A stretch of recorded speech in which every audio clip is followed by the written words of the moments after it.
Mel Gibson, girl.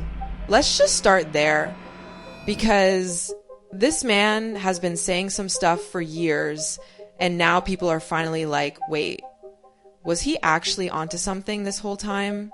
So imagine this. Okay, you're sitting there minding your business, and suddenly you realize a lot of things in Hollywood just don't make sense.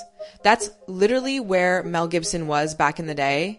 He said he had all these weird feelings, like something was off, but nobody was explaining anything. And at the time, it probably sounded crazy, but now, after everything that came out about Jeffrey Epstein, suddenly those crazy thoughts are looking real organized. Because here's the thing that's getting everyone talking. Jeffrey Epstein wasn't just some random rich creep who got lucky. Like, be serious for a second. This man had no clear business, no real company, nothing that screams billionaire status. But somehow he's flying world leaders, celebrities, billionaires, models, all on his private jet, owning a whole island, a $77 million mansion in Manhattan. That's not luck. That's not charm. That's setup. And Mel Gibson keeps circling this same idea over and over. He's basically saying Epstein wasn't the top guy. He was just the face, the one everyone saw, the one taking the fall. But behind him, there had to be someone bigger, someone who built the whole system. And when you actually look at how Epstein operated, it starts getting uncomfortable, because this wasn't messy chaos. It was organized, like corporate level organized. You had people handling logistics. A woman named Leslie, who was apparently everywhere in the records, scheduling flights, dinners, meetings, basically running the entire social calendar. Then you had the accountant, Richard, keeping track of money, every dollar, every payment. And then recruiters, like actual pipelines, bringing girls into the system through modeling agencies and connections. Girl, that's not a scandal. That's a business. And Mel Gibson's whole point is every business has management. So who was managing Epstein? Because someone had to be giving him access. Someone had to be protecting him. Because let's not forget, this man got convicted in 2008 and then just walked right back into elite society like nothing happened. That alone should make you pause, because regular people don't get that kind of reset. Now here's where it gets even messier. Mel Gibson isn't just talking from the outside. He's been in those rooms. He's been around those people. He's seen how things move behind the scenes. And he keeps saying the same thing. It's not about the parties, not about the island, not even about the money. It's about the system. And apparently, he tried to speak up way back in 1993. Like, actually went to the police and gave names, specific names. Real people, not rumors. And what happened? Nothing. No arrests. No investigation, no headlines, just silence. Now think about that. Who has the power to make something like that disappear? Because that's not just a small cover-up. That's influence at a level most people don't even understand. And after that moment, Mel Gibson's relationship with Hollywood started shifting. Not dramatically, not publicly, just quietly. Like, the industry didn't attack him right away. It just waited. Then came 2006, the DUI incident. And yes, what Mel Gibson said during that arrest was bad. No one's defending that. But the reaction? Immediate. Massive. Career ending overnight. And this is where people start raising eyebrows. Because there are people tied to Epstein with way worse allegations, way more evidence, and their careers didn't collapse like that. Not even close. So why Mel Gibson? And his answer is simple. He knew too much. According to Mel Gibson, Epstein wasn't just some predator. He was a tool, like an asset. Someone being used by people higher up to collect information, control powerful figures, and keep everything running smoothly. And once you start looking at it like that, the whole thing changes. Because now it's not just about Epstein. It's about what he was part of. And then you start noticing patterns. The modeling connections, the way young women were recruited with promises of fame, the ties to big names in fashion. The fact that Epstein had power of attorney over someone like Leslie Wexner, which is insane if you really think about it. That's not friendship, that's control. And then there's the whole intelligence angle people keep whispering about. Like how Epstein was allegedly involved in managing narratives during scandals, contacting journalists, shaping stories. That's not something a random socialite does. That's strategic. And Mel Gibson keeps hinting at this idea that Epstein's real job wasn't just what people saw. It was collecting leverage on powerful people, politicians, celebrities, billionaires, getting them into compromising situations and then using that information. Because once you have that kind of leverage, you don't need to be loud. You control things quietly. And honestly, when you start connecting all of this together, it stops feeling like random chaos and starts looking like a system that was built on purpose. And this is where things start getting even more layered, because once you accept that Epstein might not have been the top guy, the next question is obvious. Who was actually sitting above him? Mel Gibson keeps hinting at this architect figure. Not someone you see on flight logs, not someone popping up in photos, but someone operating way above all of that. The kind of person who doesn't need to attend parties because they're the one who owns the entire setup. And when you look at how everything was structured, it kind of makes sense.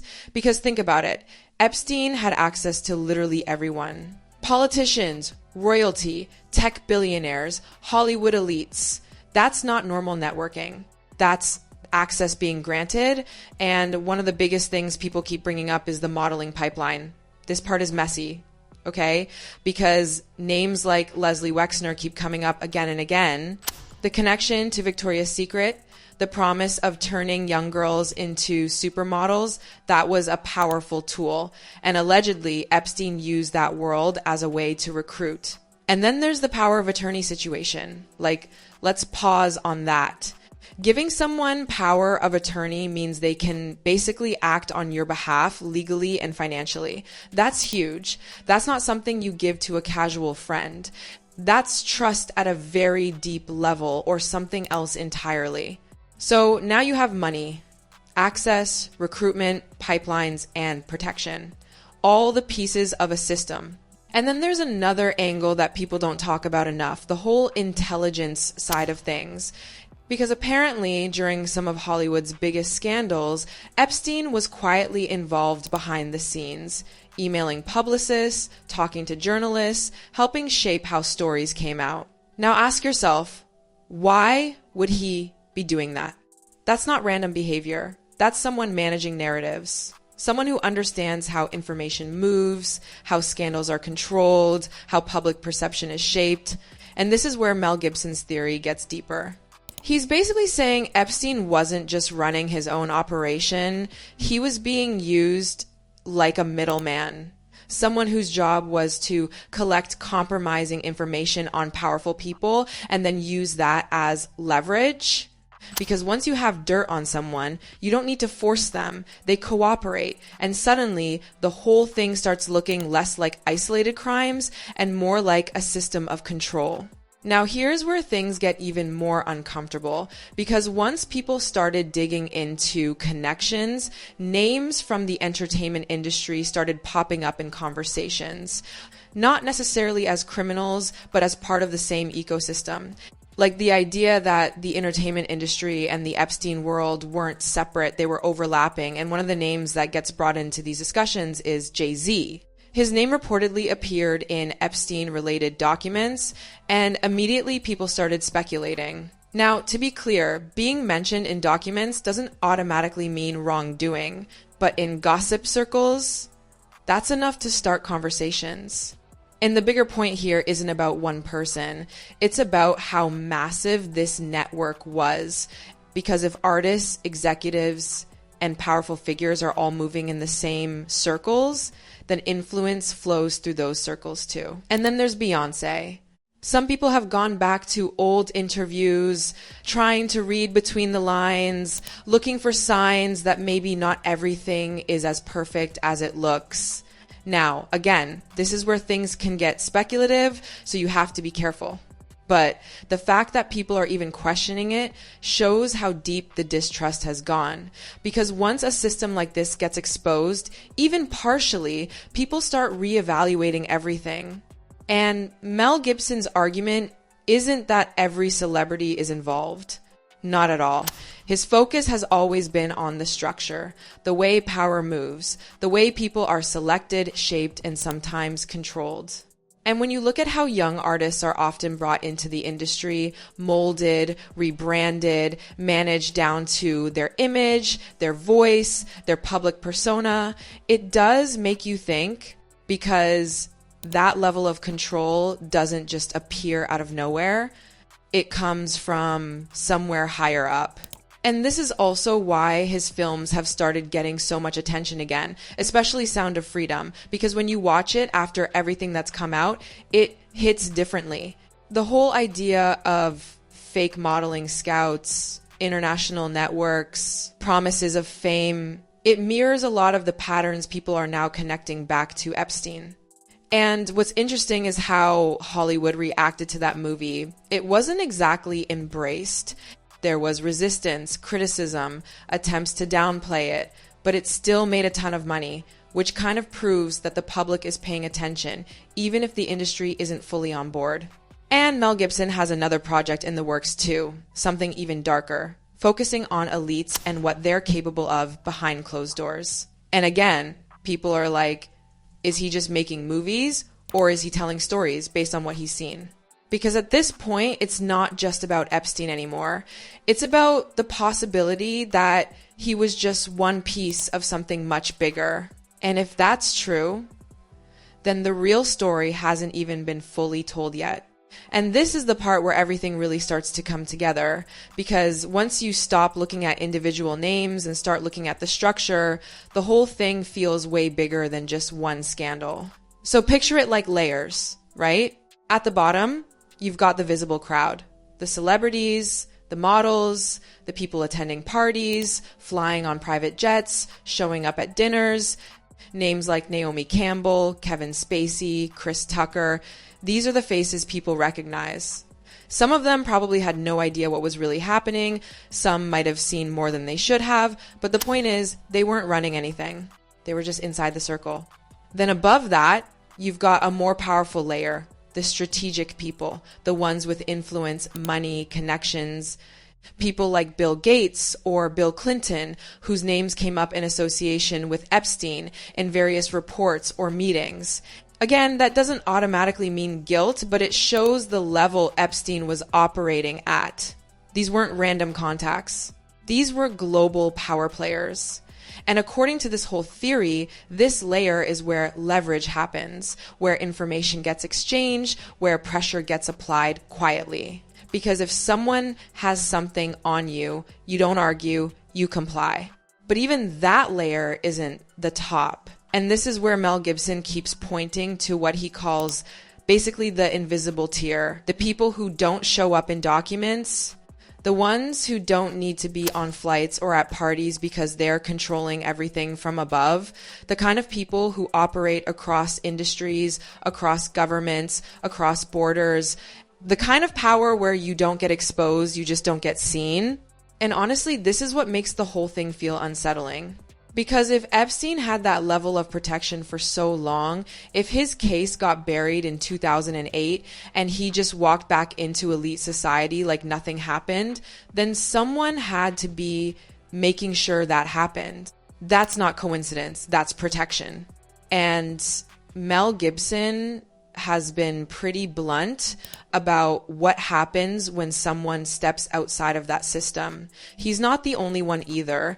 Corey Feldman has been talking for years about abuse in Hollywood, naming names, trying to get people to listen.